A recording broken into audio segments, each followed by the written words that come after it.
अस्सलाम वालेकुम। अस्सलाम उम्मीद करता हूँ फिट होंगे, बेहतरीन होंगे, अपनी लाइफ अच्छे से एंजॉय करोगे। हम तीनों की तरह आज एक और वीडियो और उसका वीडियो का टाइटल है जी India's 12 lakh crore rupees real modernisation plan explained, markets by Zerodha Hindi. Zerodha, ये जीरोधा। चले जी वीडियो देखते हैं और रियल वीडियो का जो है लिंक डिस्क्रिप्शन में मौजूद होगा। इनको भी सपोर्ट करें, हमें भी सपोर्ट करें। मेरा नाम है राणा मोहम्मद अली, मेरे साथ हैं मोहम्मद समीर खोखर। कल इस वक्त इकबाल सो गए। दोस्तों, भारत में दुनिया का 4th लार्जेस्ट रेलवे नेटवर्क है। इंडियन रेलवेज के नेटवर्क पे हर दिन 13,000 से ज्यादा पैसेंजर ट्रेन और 11,000 से ज्यादा फ्रेट ट्रेन यानी कि मालगाड़ी चलते हैं। अभी भारत के टोटल फ्रेट ट्रांसपोर्ट में रेल का शेयर 27% है और फाइनेंशियल ईयर 28 तक सरकार इसे 40% तक लेकर जाना चाहती है। पर इस टारगेट को हासिल करने के लिए हमें अपना रेल इंफ्रास्ट्रक्चर बेहतर करना पड़ेगा, मॉडर्नाइज करना पड़ेगा। इसीलिए रेल मॉडर्नाइजेशन के लिए सरकार काफी केपेक्स कर रही है। यूनियन बजट फाइनेंशियल ईयर 27 में सरकार ने इंडियन रेलवेज के लिए 2.9 लाख करोड़ से ज्यादा का केपेक्स अनाउंस किया था। ये केपेक्स ज्यादातर रेल इंफ्रास्ट्रक्चर को मॉडर्नाइज करने, नेटवर्क कैपेसिटी को बढ़ाने और कनेक्टिविटी को इंप्रूव करने के लिए किया जाएगा। लेकिन इंडियन रेलवेज तो 1850 से चल रहा है, फिर हमें अभी मॉडर्नाइजेशन की क्या नीड पड़ी? और ये मॉडर्नाइजेशन एग्जैक्टली है क्या? कौन से कंपनीज इसमें ऑपरेट कर रहे हैं? इससे हमारा रेल इंफ्रास्ट्रक्चर कैसे इंप्रूव होगा? और इस पूरे मॉडर्नाइजेशन प्लान में चैलेंजेस क्या आ सकते हैं? Welcome to markets by Zerodha. मैं हूं शांतनु जैन और आज के वीडियो में हम इन सारे क्वेश्चंस को आंसर करेंगे।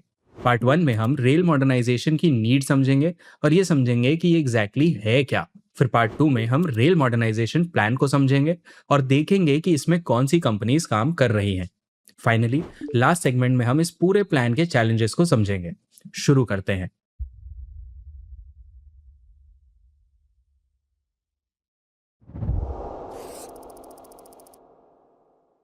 दोस्तों, रेल मॉडर्नाइजेशन का कॉन्सेप्ट काफी सिंपल है। इंडियन रेलवेज के जो मेजर एस्पेक्ट्स हैं, जैसे कि रेल के ट्रैक्स, डिब्बे, कोचेस, सिग्नलिंग सिस्टम, टेक्नोलॉजी, इन सब को अपग्रेड कर देना। पुरानी ट्रैक्स को नई ट्रैक से रिप्लेस कर देना, ट्रेन्स को डीजल नहीं बिजली से पावर करना, पुराने डिब्बों को वंदे भारत और अमृत भारत से रिप्लेस करना और पूरे रेल नेटवर्क को स्मार्ट बनाना ताकि ट्रेन तेज, सेफ और रिलायबल बन सकें। लेकिन इस मॉडर्नाइजेशन की नीड क्या है? देखो, इंडियन रेलवेज के 2 रेवेन्यू स्ट्रीम्स हैं, पैसेंजर ट्रांसपोर्ट और फ्रेट ट्रांसपोर्ट। फ्रेट से रेलवेज अपने टोटल रेवेन्यू का 70% कमाती है और पैसेंजर से 30%। लेकिन इंडियन रेलवेज का मेन काम पैसा बनाना नहीं है, उसका काम लोगों को देश के अलग अलग कोने का एक्सेस देना है। शायद इसीलिए इंडियन रेलवेज का पैसेंजर सेगमेंट आज भी लॉस मेकिंग है। पैसेंजर सेगमेंट काफी हेविली सब्सिडाइज्ड है। हमारे रेलवे मिनिस्टर के हिसाब से अगर एक पैसेंजर जर्नी का कॉस्ट ऑफ सर्विस 100 रुपीज है तो उसमें से इंडियन रेलवे सिर्फ 55 रुपीज ही रिकवर कर पाती है। अब इससे 2 प्रॉब्लम सामने आते हैं। पहला, lower rail share in freight transport. इसका मतलब क्या? देखो, पैसेंजर सेगमेंट के लॉस की भरपाई करने के लिए Indian railways freight rates high रखती है और हाई फ्रेट रेट्स की वजह से कंपनीज रेल की जगह रोड्स यूज करते हैं और इसीलिए आज भारत का लगभग 65% फ्रेट रोडवेज से जाता है और सिर्फ 27% रेलवे से। दूसरी प्रॉब्लम है कंजेशन, स्पीड और सेफ्टी। लो पैसेंजर रेवेन्यू की वजह से इंडियन रेलवेज का ऑपरेटिंग रेशियो बहुत हाई है। फाइनेंशियल ईयर 25 में ऑपरेटिंग रेशियो 98.32% था। मतलब 100 रुपए कमाने के लिए इंडियन रेलवेज ने 98.32 रुपीज खर्च किए, बचा सिर्फ ₹1.68। ऐसे में उनके पास नया इंफ्रास्ट्रक्चर डेवलपमेंट के लिए ज्यादा पैसे नहीं बचते हैं। एज अ रिजल्ट हमारा रेल इंफ्रास्ट्रक्चर आउटडेटेड और कंजेस्टेड है। एक्सपेंशन स्पीड भी कम है। फाइनेंशियल ईयर 2001 से फाइनेंशियल ईयर 2023 तक, मतलब ये 22-23 साल में रेलवे ट्रैक का लेंथ सिर्फ 1.2% CAGR से बढ़ा, from 81,865 kilometres in 2001 to 106,500 kilometres in financial year 23। और जहां एक तरफ रेलवे की ट्रैक एक्सपेंशन स्लो है, वहीं दूसरी तरफ road infrastructure specially highways expand हो रहे हैं। फाइनेंशियल ईयर 2001 से फाइनेंशियल ईयर 23 का वापस से डेटा देखें तो टोटल रोड लेंथ जो है वो लगभग 47 लाख किलोमीटर से बढ़ के 67 लाख किलोमीटर हो गया था। तो बेहतर रोड कनेक्टिविटी की वजह से कंपनीज फ्रेट ट्रांसपोर्ट के लिए रोड्स यूज करने लगे और शायद इसीलिए 1950 से लेके अभी तक रेल का फ्रेट ट्रांसपोर्ट में शेयर 85% से गिर के 27% हो गया है और रोड और बाकी मोड्स का शेयर 15% से बढ़ के 73% हो गया है। प्लस हाई कंजेशन की वजह से आज के दिन हमारा रेल नेटवर्क का लगभग आधा हिस्सा 100% से ज्यादा कैपेसिटी पे चल रहा है। सिग्नलिंग सिस्टम्स भी पुराने हो गए हैं, तो सेफ्टी भी एक कंसर्न है। अगर ड्राइवर से कोई रेड सिग्नल छूट जाए तो एक्सीडेंट हो सकता है और लाखों लोगों की जान जा सकती है। इन दो बड़े प्रॉब्लम्स, हाई फ्रेट कॉस्ट्स और बढ़ता कंजेशन और सेफ्टी इशू का मुद्दा, इनको सॉल्व करने के लिए अब रेल मॉडर्नाइजेशन जरूरी हो गया है। चलिए पार्ट 2 में इस रेल मॉडर्नाइजेशन प्लान को डिटेल में समझते हैं और देखते हैं कि इसमें लिस्टेड कंपनीज क्या कर रहे हैं। मिनिस्ट्री ऑफ रेलवेज ने 2021 में नेशनल रेल प्लान 2030 लॉन्च किया था। इस प्लान के तहत सरकार 2030 तक एक फ्यूचर रेडी रेलवे सिस्टम बनाना चाहती है और फ्रेट ट्रांसपोर्ट में रेलवे का शेयर 45% तक ले जाना चाहती है। नेशनल रेल प्लान के प्रेस रिलीज के हिसाब से इस प्लान का ऑब्जेक्टिव है कि इनफ कैपेसिटी क्रिएट किया जाए ताकि फ्यूचर में डिमांड भी बढ़े। इस ऑब्जेक्टिव को अचीव करने के लिए 9 मेन फीचर्स आइडेंटिफाई किए गए हैं, जैसे कि फ्रेट ट्रेन का एवरेज स्पीड बढ़ाना, डेडिकेटेड फ्रेट कॉरिडोर्स और high speed rail corridors identify करना, 100% इलेक्ट्रिफिकेशन अचीव करना और सेक्टर में प्राइवेट प्लेयर्स का पार्टिसिपेशन बढ़ाना। विकसित रेल प्लान के तहत रेल मॉडर्नाइजेशन के लिए सरकार 2029 तक 10 to 12 लाख करोड़ इन्वेस्ट करने का प्लान कर रही है। अभी जो पूरा रेल मॉडर्नाइजेशन प्लान है ना, इसके अंदर हमें ना 5 मेजर पार्ट्स या एस्पेक्ट्स ऐसे समझ आए जिनको सरकार मॉडर्नाइज कर रही है, और इनको एक एक करके समझेंगे तो बहुत क्लैरिटी आएगी। पहला पार्ट है रेलवे ट्रैक्स। ये रेलवे का नींव है और यहाँ मेजरली 3 रिफॉर्म्स हो रहे हैं: नए ट्रैक्स डालना, पुराने ट्रैक्स बदलना और कंजेस्टेड रूट्स पे एक्स्ट्रा ट्रैक्स डाल के ट्रैफिक मैनेज करना। यूनियन बजट फाइनेंशियल ईयर 27 में रेलवेज के ट्रैक्स के लिए लगभग 1 लाख करोड़ का इन्वेस्टमेंट अनाउंस किया गया। 36.7 थाउजेंड करोड़ नए ट्रैक्स के लिए और 22.8 थाउजेंड करोड़ पुराने ट्रैक्स बदलने के लिए। पैसेंजर ट्रैफिक और फ्रेट ट्रैफिक को अलग करने और ट्रांजिट टाइम कम करने के लिए सरकार डेडिकेटेड फ्रेट कॉरिडोर्स यानी डीएफसीज भी डेवलप कर रही है। भारत में अभी 2 डीएफसीज ऑपरेशनल हैं, ईस्टर्न डीएफसी और वेस्टर्न डीएफसी। ईस्टर्न डीएफसी जो 1337 किलोमीटर लंबा है, ईस्टर्न इंडिया से कोल और मिनरल्स ट्रांसपोर्ट करने के लिए यूज किया जाता है, और वेस्टर्न डीएफसी जो 1506 किलोमीटर लंबा है, वेस्टर्न कोस्ट से फ्रेट नॉर्दर्न इंडिया तक पहुंचाने में यूज किया जाता है। यूनियन बजट फाइनेंशियल 27 में सरकार ने एक नया डीएफसी अनाउंस किया है जो वेस्ट बंगाल के डानकुनी से गुजरात के सूरत को कनेक्ट करेगा। Plus multi modal connectivity improve करने के लिए पीएम गति शक्ति प्लान के तहत 3 इकोनॉमिक कॉरिडोर्स भी आइडेंटिफाई किए गए हैं। पहला एनर्जी, मिनरल और सीमेंट के लिए, दूसरा पोर्ट से बेहतर कनेक्टिविटी के लिए, और तीसरा हाई ट्रैफिक डेंसिटी के लिए स्पेसिफिक कॉरिडोर्स। इन तीनों कॉरिडोर से अगले 6 से 8 सालों में लगभग 40,000 किलोमीटर के नए ट्रैक्स ऐड होने की उम्मीद है। और हमें सिर्फ ज्यादा ट्रैक्स नहीं बल्कि ज्यादा मजबूत ट्रैक्स भी लगेंगे। आज के दिन भारत का एक फ्रेट ट्रेन एक बार में मैक्सिमम 61 से 71 टन पर फ्रेट कैरेज लोड ले सकता है, जबकि चाइना में यह नंबर 100 टन के ऊपर है। इसीलिए सरकार हैवी हॉल ट्रेन्स भी बनाना चाहती है जो 13,000 टन का लोड ले पाए। 2018 में इंडियन रेलवेज को हाई क्वालिटी ट्रैक्स की जरूरत थी जो ज्यादा वेयर एंड टेयर झेल सके और जो लंबे हो ताकि कम वेल्डिंग की नीड पड़े। लेकिन सेल जो रेलवे ट्रैक्स का प्राइमरी सप्लायर था, उनके पास ऐसे ट्रैक्स बनाने की कैपेसिटी नहीं थी। तो डिमांड पूरा करने के लिए सरकार ने लगभग 4.87 लाख टन का ग्लोबल टेंडर फ्लोट किया, जिसके थ्रू जिंदल स्टील जैसे प्राइवेट प्लेयर्स और कुछ इंटरनेशनल प्लेयर्स डिमांड को केटर करने लगे। इस डिमांड को केटर करने के लिए सेल ने भी 1200 करोड़ का केपेक्स किया था, जिससे कंपनी की कैपेसिटी ऑलमोस्ट डबल हो गई। तो पहला हो गया ट्रैक्स बढ़ाना। अब दूसरा मॉडर्नाइजेशन एरिया है इलेक्ट्रिफिकेशन। हम लोअर कॉस्ट और लोअर पोल्यूशन अचीव करने के लिए ट्रेन्स को डीजल से शिफ्ट करके इलेक्ट्रिसिटी की तरफ जा रहे हैं, और यहाँ हम काफी आगे पहुंच गए हैं। हमने अपने टोटल ट्रैक नेटवर्क का 99.2% इलेक्ट्रीफाई कर लिया है, और सिर्फ 5 स्टेट्स हैं जिनमें अभी तक 100% इलेक्ट्रिफिकेशन अचीव नहीं हुआ है। हमारा इलेक्ट्रिफिकेशन रेट अगर देखें तो वो UK, France, Spain, Russia, Japan और चाइना से काफी ज्यादा है। 2030 तक हम नेट जीरो कार्बन बनना चाहते हैं with 40% electricity generation through renewable energy. अगर ऐसा हुआ तो ये दुनिया की पहली बड़ी रेलवे नेटवर्क होगी जो नेट जीरो बनेगी। अब जो तीसरा पार्ट जो मॉडर्नाइज हो रहा है वो है वैगन्स और कोचेस। यूनियन बजट फाइनेंशियल 27 में वैगन्स और कोचेस के लिए 52,108 करोड़ एलोकेट हुआ था। वैगन्स और कोचेस को अपग्रेड करने के लिए पुराने डिपो को नए मॉडर्न LHB कोचेस में बदला जा रहा है। पिछले फाइनेंशियल ईयर को अगर देखें तो नवंबर 2025 तक 4,000 से ज्यादा LHB कोचेस बनाए गए थे, और उसके पिछले साल से ये 18% ज्यादा है। नए कोचेस के साथ नए वंदे भारत और अमृत भारत ट्रेन भी बनाए जा रहे हैं जो पैसेंजर्स को हाई क्वालिटी सर्विस ऑफर करें। और जहां वंदे भारत और अमृत भारत ट्रेन ज्यादातर शहरों के लिए यूज किए जा रहे हैं, वहीं रीजनल कनेक्टिविटी इंप्रूव करने के लिए और शॉर्ट डिस्टेंसेस को कवर करने के लिए नमो भारत रैपिड रेल लॉन्च किया जा रहा है। अभी भारत में 2 नमो Bharat rapid rail services operational हैं, भुज और अहमदाबाद के बीच और जयनगर और पटना के बीच। दिल्ली और मेरठ के बीच एक और रैपिड रेल सर्विस स्टार्ट करने का प्लान चल रहा है।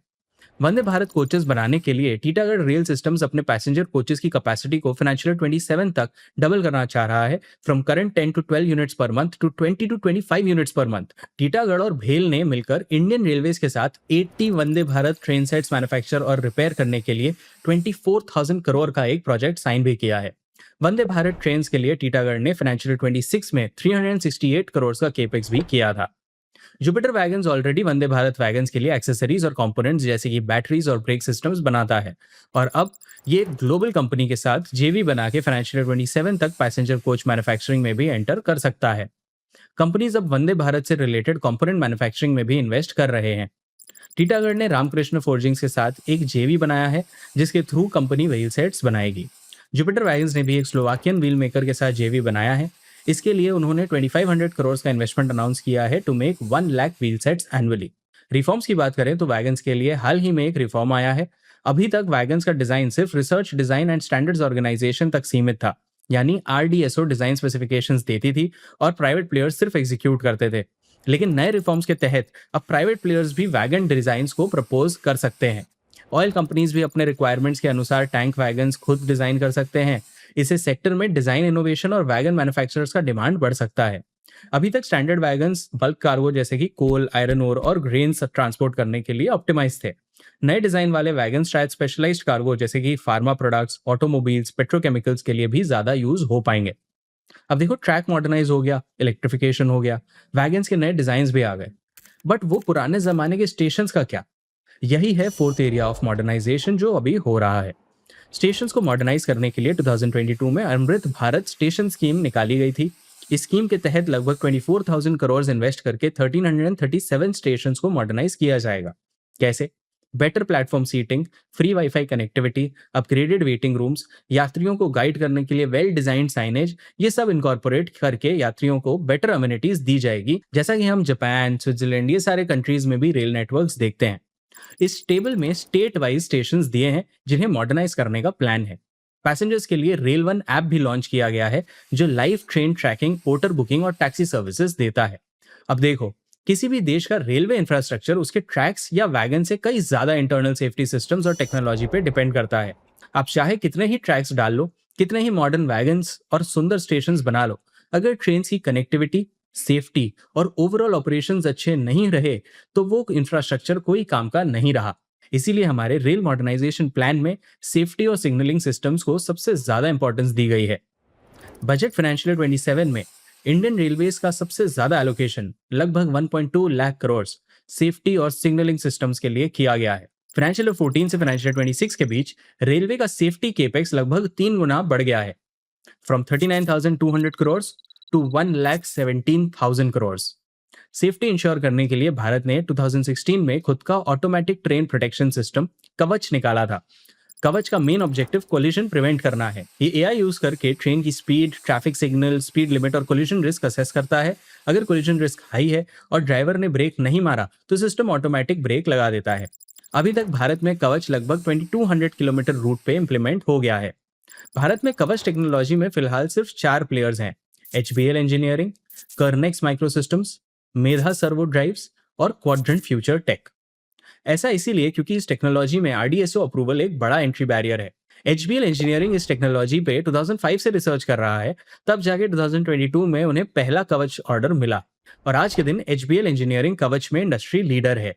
कर्नेक्स माइक्रो सिस्टम्स की बात करें तो ये पहले भी इंडियन रेलवेज के लिए एंटी कोलिजन सिस्टम्स बनाती थी, लेकिन ये बहुत इफेक्टिव नहीं था, तो 2017 में इसका यूज बंद हो गया। इससे कंपनी का रेवेन्यू तेजी से गिर गया, लेकिन फाइनेंशियल ईयर 20 से कर्नेक्स कवच सिस्टम्स बनाने लगी और आज वो इस सेगमेंट में सेकंड लार्जेस्ट प्लेयर है। कवच से कर्नेक्स का रेवेन्यू फाइनेंशियल ईयर 21 से फाइनेंशियल ईयर 26 में 24 टाइम्स बढ़ गया, फ्रॉम 18 करोड़ टू 430 करोड़। लेकिन इस सेगमेंट में भी डिमांड ज्यादा टाइम तक नहीं रहने वाला है। एचपीएल इंजीनियरिंग के मैनेजमेंट ने अपने फाइनेंशियल 25 एनुअल रिपोर्ट में कहा कि कवच का इंप्लीमेंटेशन अगले कुछ सालों में लगभग कंप्लीट हो जाएगा, जिसके बाद कंपनीज का ये डिमांड कम हो सकता है। कंपनी एक्सपेक्ट कर रही है कि फाइनेंशियल 28 से कवच रेवेन्यू कंट्रीब्यूशन डिक्लाइन हो जाएगा। तो ये इन कंपनीज के लिए एक बड़ा रिस्क है। अब देखो, चैलेंजेस में हम आगे भी डिस्कस करेंगे, बट मैं चाहता हूँ ये पॉइंट यहाँ भी रख दूं कि कवच ना एक लिमिट तक ही यूज आ सकता है। वो सिर्फ 160 किलोमीटर पर आवर तक के जो स्पीड है ट्रेन के, वही हैंडल कर सकता है। अगर ट्रेन उससे ज़्यादा फास्ट चलती है तो कवच उसके लिए सही टेक्नोलॉजी अभी नहीं है। और इसकी वजह से जापान के भी, आपने अगर अभी न्यूज़ फॉलो कर रहे हो आप रेलवेज के अराउंड, तो जापान के भी कुछ सीनियर लोगों ने कहा है, जो कि रेल से जुड़े हुए हैं, और जो कि शिनकानसेन प्रोजेक्ट है, जो कि बुलेट ट्रेन प्रोजेक्ट है, जो जापान इंडिया के साथ मिलकर इंप्लीमेंट करना चाह रहा है इंडिया में, उसमें भी उन्होंने कंसर्न्स रेज किए हैं कि इनके जो ये सेफ्टी नॉर्म्स हैं, सेफ्टी इश्यूज हैं, जो टेक्नोलॉजी यूज करनी है वो अभी तक एट पार नहीं आई है, जिसकी वजह से डिलेज हो रहे हैं। एंड उन्होंने पूरा का पूरा ब्लेम इंडिया पे डाल दिया है इस चीज के लिए। तो दोस्तों, ये थे मेजर एरियाज जहां इंडियन रेलवेज अपने आप को इंप्रूव करना चाह रहे हैं। और इस मॉडर्नाइजेशन प्लान के तहत बजट फाइनेंशियल 27 में जो 2.52 लाख करोड़ एलोकेट हुआ था, उसका 97% यूटिलाइज कर लिया गया है। ऑल इन ऑल, अगर हमारा रेल मॉडर्नाइजेशन प्लान सफल रहा तो हमें दो मेजर बेनिफिट्स मिल सकते हैं। पहला, लोअर लॉजिस्टिक्स कॉस्ट। पीआईबी के हिसाब से भारत का लॉजिस्टिक्स कॉस्ट अभी 8% ऑफ जीडीपी है। ईटी के हिसाब से ये 13 to 18% ऑफ जीडीपी है। हमें ये लॉजिस्टिक्स कॉस्ट के अलग अलग सोर्सेज पे अलग अलग नंबर्स मिले। अब एक्चुअल नंबर क्या है वो कहना थोड़ा मुश्किल है, लेकिन इतना जरूर क्लियर है कि हम अपना लॉजिस्टिक्स कॉस्ट कम तो जरूर करना चाहते हैं, और इसके लिए बेहतर इंफ्रास्ट्रक्चर, रेलवे इंफ्रास्ट्रक्चर और कनेक्टिविटी बहुत जरूरी है। और सिर्फ रेलवेज ही नहीं, रोड्स, रेलवे, पोर्ट्स, इन सबके बीच कनेक्टिविटी इंप्रूव करना होगा ताकि देश भर में माल स्मूथली ट्रांसपोर्ट किया जा सके। रेल मॉडर्नाइजेशन का दूसरा बड़ा बेनिफिट है बेटर सेफ्टी। अगर कवच पूरे रेल नेटवर्क पे लग गया तो ट्रेन एक्सीडेंट्स काफी कम हो सकते हैं। तो दोस्तों, रेल मॉडर्नाइजेशन के फायदे तो काफी दिख रहे हैं, लेकिन इसमें कुछ बड़े चैलेंजेस भी हैं। हमने इस प्लान में दो बड़े चैलेंजेस आइडेंटिफाई किए हैं। पहला चैलेंज है कि कंपनीज जो रेलवे सेक्टर में फोकस कर रही थी वो अब डाइवर्सिफाई करने लग गई और दूसरे सेक्टर्स को देखने लग गई है। देखो, रेलवे सेक्टर के कंपनीज के लिए इंडियन रेलवेज ही सबसे बड़ा कस्टमर है, तो इनका जो कंसंट्रेशन रिस्क होता है वो बहुत हाई हो जाता है, और पेमेंट साइकिल्स भी लंबा है। इसीलिए कंपनीज रेलवे से बाहर डाइवर्सिफाई कर रहे हैं। टीटागढ़ रेल ने हाल ही में शिप बिल्डिंग में डबल डाउन करना स्टार्ट किया है। जुपिटर वैगन्स ईवीज और बैटरी एनर्जी स्टोरेज सिस्टम यानी बीईएसएस में एक्सपैंड कर रहे हैं। टेक्समैको रेल की बात करें तो वो डिफेंस और एक्सपोर्ट्स में भी डाइवर्सिफाई कर रहे हैं। तो अगर कंपनीज ही रेलवे से डाइवर्सिफाई कर रहे हैं तो इन मॉडर्नाइजेशन प्लान्स को इंप्लीमेंट कौन करेगा? दूसरा बड़ा चैलेंज है कवच का लिमिटेशन, जो हमने डिस्कस भी किया। देखो, हमने एक इंडिजिनस टेक्नोलॉजी तो बना ली है, लेकिन आज के दिन कवच 160 किलोमीटर पर आवर तक स्पीड वाले ट्रेन पे ही एप्लीकेबल है। हाई स्पीड ट्रेन और बुलेट ट्रेन में अभी कवच काम नहीं आता। तो जब तक हम कवच को सारे ट्रेन में इंप्लीमेंट नहीं कर लेते, तब तक हम इस टेक्नोलॉजी का पूरा फायदा नहीं उठा पाएंगे। और जैसा मैंने बताया, बुलेट ट्रेन में भी ये वाली टेक्नोलॉजी अभी शायद ज्यादा काम ना आए, और जापान ऑलरेडी इसके बारे में कंसर्न्स रेज कर चुका है। प्लस ये जो बुलेट ट्रेन बनने की बात हो रही है, उसमें एक और हर्डल है। हमारे जो एग्जिस्टिंग ट्रैक्स हैं उन पे ये ट्रेन चल नहीं सकते हैं। भारत के रेलवे ट्रैक्स लगभग 1.67 मीटर्स वाइड हैं, जबकि बुलेट ट्रेन और high speed rails narrow tracks लगभग 1.43 मीटर्स वाले ट्रैक्स पे चलते हैं। तो अगर हमें इंडियन रेलवेज को सही मायने में मॉडर्नाइज करना है, तो शायद हमें सिर्फ अपग्रेडेशन नहीं, बल्कि पूरी एक रीबिल्डिंग एक्सरसाइज ही करनी पड़ेगी। और अल्टीमेटली इस पूरे प्लान का एक्चुअल सक्सेस एग्जीक्यूशन पे ही डिपेंड करेगा। अगले कुछ सालों में ये देखना इंटरेस्टिंग होगा कि कैसे रेल मॉडर्नाइजेशन भारत के रेलवे लैंडस्केप को बदलता है और इससे कंपनीज पे क्या इंपैक्ट पड़ता है। आपको क्या लगता है, क्या हम भारत में जापान, चाइना और यूरोप जैसा रेलवे इंफ्रास्ट्रक्चर बना पाएंगे? और उससे भी इंपॉर्टेंट, क्या हम इस इंफ्रास्ट्रक्चर को मेंटेन कर पाएंगे? अपने थॉट्स हमें कमेंट्स में ज़रूर बताना। वीडियो अच्छी लगी हो तो लाइक और शेयर भी कर देना। मैं हूं शांतनु जैन, मिलता हूं आपसे अगले सैटरडे।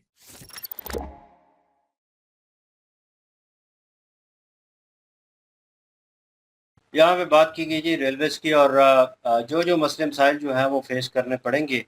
मॉडर्नाइजेशन की बात हुई है कि इसको जदीद तरीन जो है वो किस तरह बनाया जा सकता है, क्योंकि फ्यूचर प्लान तो भाई हर कंट्री जो है वो इम्प्लीमेंट करता है। हम काफ़ी अरसे से देख रहे हैं कि इंडियन रेलवे निज़ाम जो है, पहले देखते थे कि यार बड़ा रश लगा हुआ, ट्रैक्स जो है वो ठीक नहीं है, ट्रेनों की हालत जो है वो ठीक नहीं है। ये भाई साहब जो हैं वो कह रहे हैं कि मॉडर्नाइजेशन थोड़ी करनी है, इसको जदीद तरीन करना है। जो लेटेस्ट सहूलतें जो हैं, क्या लें कि वर्ल्ड वाइड जो है रेलवे स्टेशन में दी जा रही हैं, वो हम कैसे प्रोवाइड कर सकते हैं। इंडिया जो है, भारत जो है, वो किस तरह रेलवे को इम्प्रूव कर सकता है बेसिकली। तो वो अपनी थॉट्स जो है वो किस्म की कह रहे हैं कि गवर्नमेंट वे से भी शेयर कर रहे हैं। उन्होंने जो पॉइंट बीच में मेंशन किया कि भाई रोड्स के थ्रू जो है लोग ज़्यादा ट्रैवल कर रहे हैं, ठीक है, उन्होंने परसेंटेज भी बताई। तो मेरे ख्याल में अब 80% जो है वो रोड से ट्रैवल कर रहे हैं, 27 if I am not wrong, 27 जो है वो रेलवे से जो है वो ट्रैवल कर रहे हैं। फिर उन्होंने जो कह लें कि टिकट परचेज करने की वो प्राइस जो है वो मेंशन की। उन्होंने कहा एक हिसाब किताब से उन्होंने बताया नहीं, कि मेरे में 27 वो जो मालगाड़ी नहीं, जिसे आप कहते हैं कि माल आगे पीछे लेके जाना, अच्छा वो अच्छा। 27%। तो चले फिर भी मतलब उन्होंने बताया कि ऑन रोड जो है वो लोग ज़्यादा ट्रैवल कर रहे हैं। तो भाई उनमें किराए का हिसाब था, मतलब टिकट के पैसे कितने हैं, कितने लगते हैं।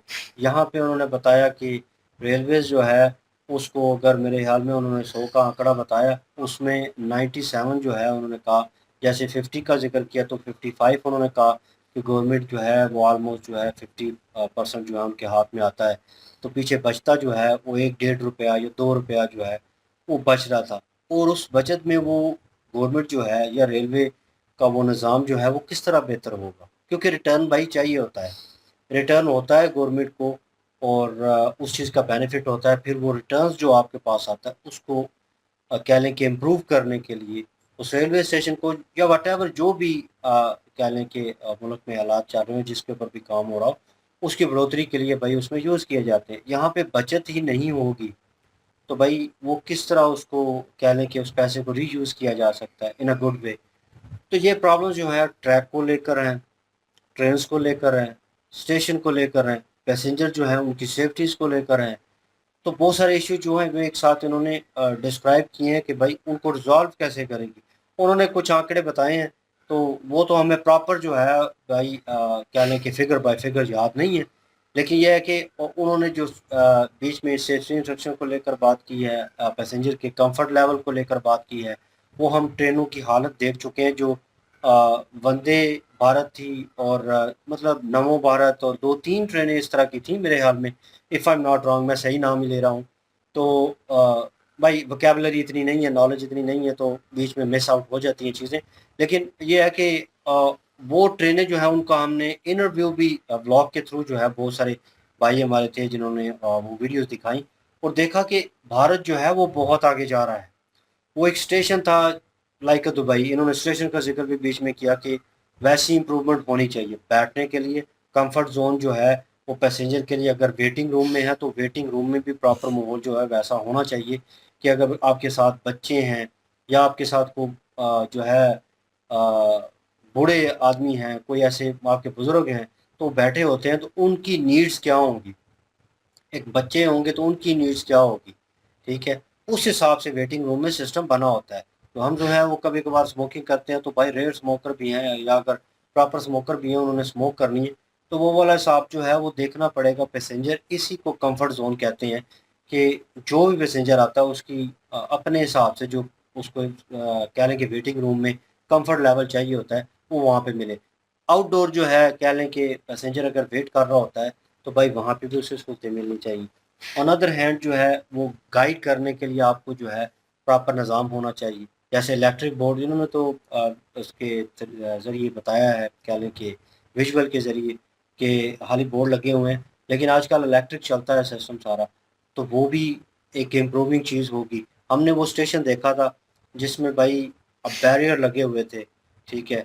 और कह लें कि रेलवे ट्रैक के साथ, तो ऑटोमेटिक ओपन होते हैं भाई, और उनमें सेंसर लगे हुए हैं। और जो रेलवे का वहाँ पे कह लें कि स्टेशन का काम था, देख के एक बार आंखें जो है ना बाहर आ जाती हैं कि हमने स्टेशन देखे हैं कि कभी कबूतरों ने जो है वहाँ पे घोंसले बनाए हुए हैं, और जंग लगी बिल्डिंग्स हैं, जो रियलिटी है पाकिस्तान में भी चीज़ें देखने को मिलती हैं। और कहूँ कि अगर 10 या 12 या 15 साल कर लें पीछे चले जाएं, तो इंडियन रेलवे का निज़ाम भी, आप भी जानते हैं उस चीज़ को, आप लोगों ने, बहुत सारे लोगों ने फेस भी किया होगा। वो बीच में विजुअल भी दिखाया गया कि किस तरह बंदे के ऊपर बंदा जो है वो चढ़ रहा है, जा रहा है, और ट्रेनों की हालत और ट्रैक्स की हालत इतनी बदतर है। तो अभी इंडिया ने इम्प्रूव करने की कोशिश की है। वही बात है कि भाई स्टेप ऑन चीज़ें जो हैं वो स्टेप बाय स्टेप होती हैं। चंद्रयान का मिशन था तो स्टेप लिया, नाकाम हुए, लेकिन फिर दोबारा कोशिश की और कामयाब हुए। यहाँ पे भी एक रेलवे का निज़ाम जो है वो सीधा होने जा रहा है। लेकिन कंसर्निंग बात बीच में ये थी कि उन्होंने कहा कंपनीज जो हैं वो जो जिन पे हम रिलाय कर रहे थे, मतलब गवर्नमेंट उन पे थोड़ा बहुत रिलाय कर रही थी, प्राइवेट कंपनी भी बीच में थी, उन पे रिलाय कर रही थी, और वो अपने कह लें कि अब जो है इस चीज़ के ऊपर ध्यान नहीं दे रहे।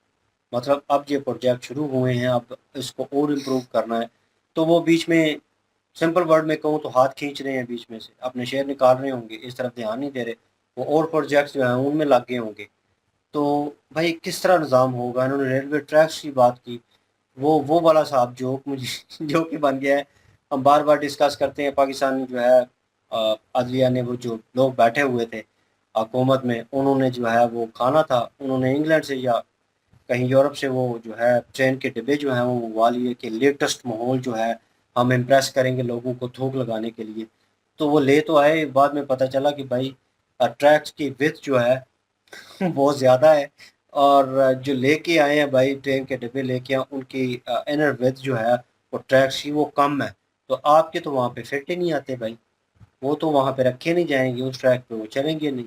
और अगर चल भी जाते तो इतने घटिया और इतने पुराने ट्रैक्स थे कि भाई वो किस तरह होना था। तो एक सिस्टम जो है सेटअप, यहाँ पे देख के अब याद आता है कि एक सिस्टम सेटअप करना ज़रूरी है।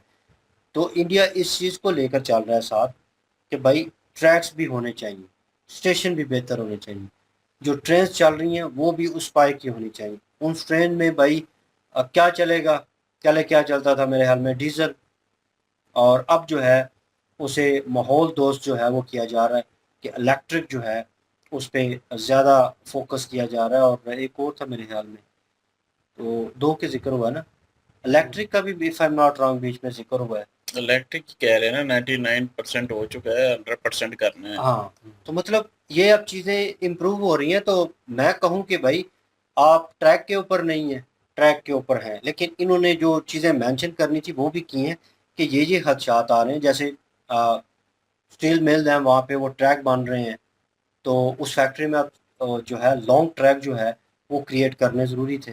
अब वो नहीं बनेंगे तो भाई शॉर्ट ट्रैक होगा, तो पीस बाय पीस उनको वेल्ड करना पड़ता है, उनको नट्स लगाने पड़ते हैं। तो एक टाइम के बाद आपने भी देखा होगा ट्रैक्स के ऊपर के ट्रेन गुजरती है, इतने टन वजन होता है, तो वो नट्स बोल्ट जो है वो लूज होना शुरू हो जाते हैं।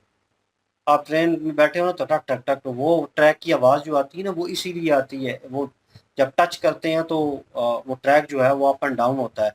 फिर उसके बाद हमारे ट्रैक जो हैं वो मैं उस हवाले से बात कर रहा हूँ, वीडियो के हवाले से। तो मतलब ट्रैक जो है वो इतना वज़न जो है वो बर्दाश्त नहीं कर पाते।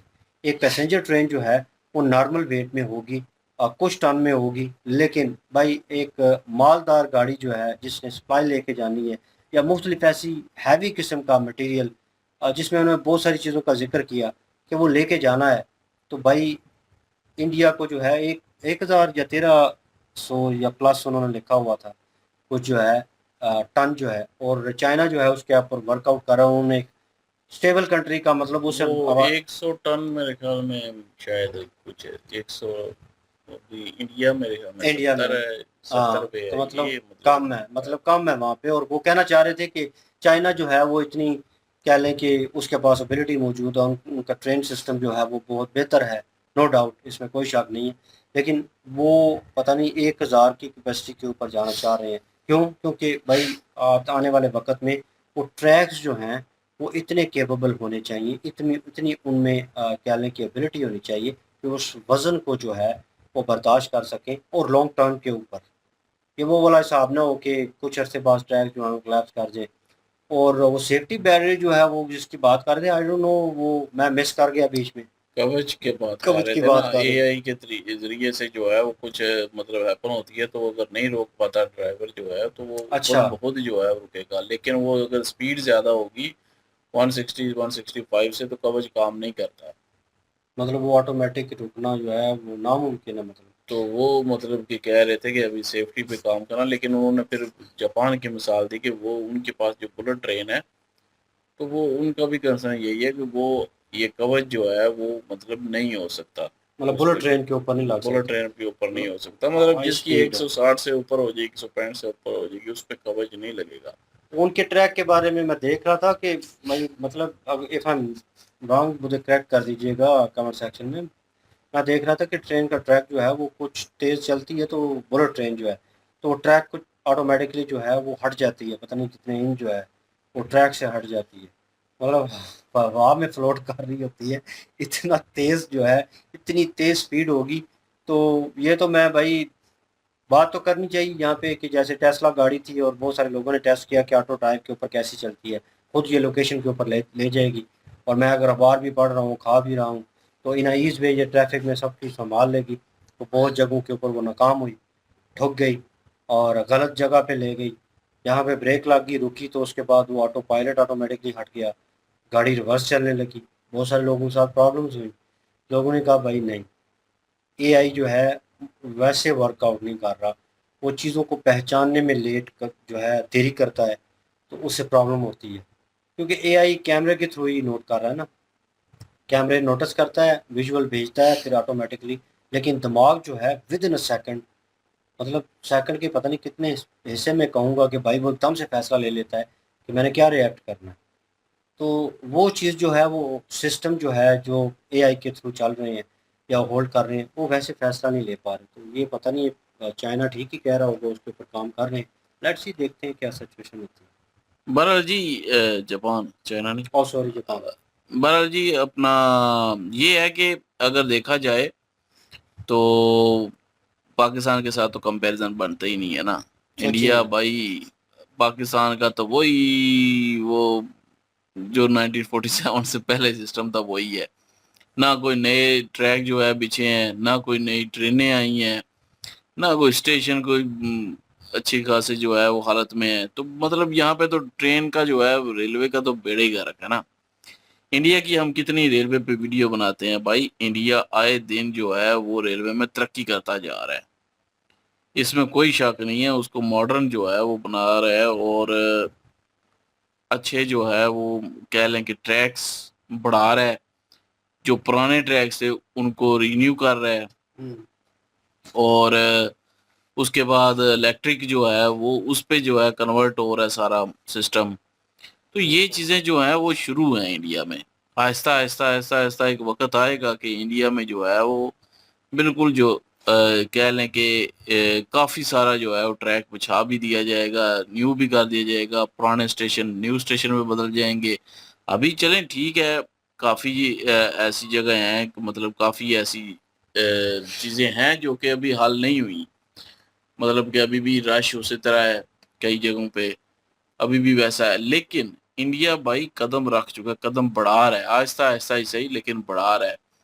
वही बात के पैसे चाहिए होते हैं, वो 30% जो है वो पैसेंजर जो अपना मतलब के जो डिब्बे हैं उनसे कमा रहा है। हम्म। तो फ्रैक्ट जो ट्रांसपोर्ट है उससे 70% उस पे जो है वो ज़्यादा महंगा करने की वजह से, क्योंकि वो बैलेंस रहे वो दोनों साइडों पे, तो वो वहाँ पे महंगा करना पड़ता है, जिसकी वजह से जो है वो रोड्स का जो है वो गुड्स वाले जो है रोड्स का जो है इस्तेमाल कर रहे हैं अब। जितने भी ये बेचते हैं सामान वो रोड्स का इस्तेमाल करते हैं, तो फिर रेलवे से हटता जा रहा है। क्यों? क्योंकि रेलवे महंगा है। तो जिस वजह से जो है वो ये भी एक फ़र्क पड़ रहा है। तो उस फ़र्क को भी दूर करने के लिए जो है वो काम किया जा रहा है, और 10-12 लाख ये रुपीस जो करोड़ रुपीस जो हैं ये मुख्तस किए गए हैं, ये इसी वजह से किए गए हैं कि ये ट्रैक न्यू ट्रैक बनाने, और ट्रैक बढ़ाने, और दूसरा नए डब्बे लेके आने, नए जो है फ्रेट ट्रांसपोर्ट को जो है उन्हें करने के लिए मुख्तलिफ किस्म का, मतलब कि वो उन्होंने बताया कि एक ही तर्ज के नहीं होंगे, मुख्तलिफ तर्ज के होंगे, कि पेट्रोल लेके जाने वाला और दूसरा माल मतलब कोयला लेके जाने वाला, ये चीज़ें जो हैं वो अलग अलग मतलब के डिब्बे होंगे। तो बुलेट ट्रेन का हमें पता है कि बुलेट ट्रेन जो है इंडिया ये बहुत जल्दी जो है वो 2027 में जो है वो चला देगा। वहाँ पे स्टेशन नए बन रहे हैं, ना नया ट्रैक बुलेट ट्रेन बन रहा है, क्योंकि दूसरे ट्रैक पे तो चल नहीं सकती ना बुलेट। बुलेट के लिए अपना होता है खास। तो बुलेट ट्रेन का ट्रैक बन रहा है। बुलेट ट्रेन जो है वो इंडिया खुद की जो है वो तैयार कर रहा है अपने मुल्क में ही, मेड इन इंडिया। ये सबसे बड़ी बात है। और भी काफ़ी सारी जो है वो इंडिया तरक्की कर चुका है रेलवे सिस्टम में। वंदे भारत को लेके, नमो भारत को लेके, और उसके बाद एक और इन्होंने बीच में ज़िक्र किया। तो मतलब कि काफ़ी सारी ट्रेन्स ऐसी हैं जो कि न्यू बन रही हैं, न्यू जो है वो लॉन्च हो रही हैं। तो वहाँ पे जो है वो इंडिया इन्वेस्ट कर रहा है। इंडिया जो है अपने रेलवे ट्रैक को तरक्की दे रहा है, आगे बढ़ा रहा है, नए नए ट्रैक जो है वो बिछा रहा है, इस वजह से क्योंकि रश जो है वो कम हो जाए। जितनी ट्रैफिक मतलब ज़्यादा होगी तो वो काम जो है वो ख़राब हो जाएगा, लेट होगा। तो डिवाइड करने वो की जो है कोशिश वो कर रहे हैं बैलेंस। मतलब बैलेंस कर रहा है इंडिया, और डब्बे बढ़ाएगा और उसके बाद ट्रेन से बढ़ाएगा, जिस वजह से ये जो रश होता है ये भी कम होना शुरू हो जाएगा। तो इंडिया भाई लगा हुआ है, लेकिन स्पीड चले थोड़ी कम ही सही, लेकिन भाई बहुत आगे जा चुका है। वो कह रहे थे ना कि मतलब कि फंड मतलब उस तरह जो है वो मतलब बस रिटर्न नहीं आता इतना, हम्म, जिस वजह से न्यू बनाने के लिए भाई पैसा ज़्यादा चाहिए होता है, और गवर्नमेंट जो है वो प्रोवाइड कर रही है। और अभी प्राइवेट कंपनीज जो हैं बीच में आई हैं, प्राइवेट कंपनी का सहारा लिया जा रहा है, वो भी जो है वो बीच में मदद कर रही हैं। तो ये उन्होंने बताया। और मतलब कि कम्पीट बाकी मुल्कों से, जापान, चाइना, मतलब ऐसे जैसे डेवलप जहाँ पे जो है रेलवे का सिस्टम अच्छा है, उनके साथ जो है वो एक किस्म का मुकाबला हो रहा है। मुकाबला उस हिसाब से नहीं कि उनसे बढ़ना ही बढ़ना है, मतलब कि अपने मुल्क को वो सहूलतें दी जा रही हैं जो कि दूसरे मुल्क अपने मुल्क को सहूलतें दे रहे हैं। तो ये इंडिया में भी जो है वो सिस्टम चल रहा है और बहुत आगे बढ़ रहा है। तो अप्रिशिएट करूँगा जी कि आगे की सोच रख रहे हैं, आगे की सोच रहे हैं कि हमने अपने मुल्क को, एक वक़्त ऐसा आएगा कि इन सारी जो दुविधाएँ हैं उनसे जो है वो छुटकारा हासिल किया जाएगा। तो बहुत अच्छा काम हो रहा है जी इंडिया में। और इन्होंने पूरा एक सिस्टम बताया है कि मतलब कि किस तरह ये सिस्टम जो है काम कर रहा है और क्या-क्या चीज़ों की ज़रूरत है, वो चीज़ें इन्होंने बताई हैं। कितने किलोमीटर जो है वो जाल बिछा चुके हैं, कितना रह गया है, कितना और करना है, और ये सारी डिटेल जो है इन्होंने प्रोवाइड की है। तो जदीद ट्रेन करने के लिए किस चीज़ की ज़रूरत होती है, किस चीज़ कितने पैसे लगेंगे या अभी तक कितने लग चुके हैं, कितनी जो है मॉडर्न हो चुकी है, और उसके बाद सेफ्टी के हिसाब से क्या-क्या किया जा रहा है, वो चीज़ें जो है, और लोगों की सहूलत के लिए मतलब आराम के लिए क्या किया जा रहा है कि उसमें कम्फ़र्ट जो है वो उनके लिए ज़्यादा से ज़्यादा किया जाए, लोगों का पैसेंजर के लिए। और जो अपना माल भेजें किसी भी रेल से, उनके लिए क्या सहूलतें होंगी, वो चीज़ें इन्होंने जो है वो बताई हैं कि ऐसा होना चाहिए, और ऐसा हो रहा है वो भी बताया। और अच्छी वीडियो ये क्रिएट की है, नॉलेज वाली थी। जी जी बिल्कुल। चलिए, आप क्या ओपिनियन रखते हैं कमेंट सेक्शन ओपन है जो आपके लिए इंक्लूजन वीडियो के लिंक पे डिस्क्रिप्शन में मौजूद होगी, प्लीज़ इनके थ्रू हमें भी सपोर्ट कर दीजिएगा। इंशाल्लाह मिलते हैं नेक्स्ट वीडियो में। ख्याल रखिएगा, दुआ में याद रखिएगा, तब तक के लिए अल्लाह हाफ़िज़, पीस।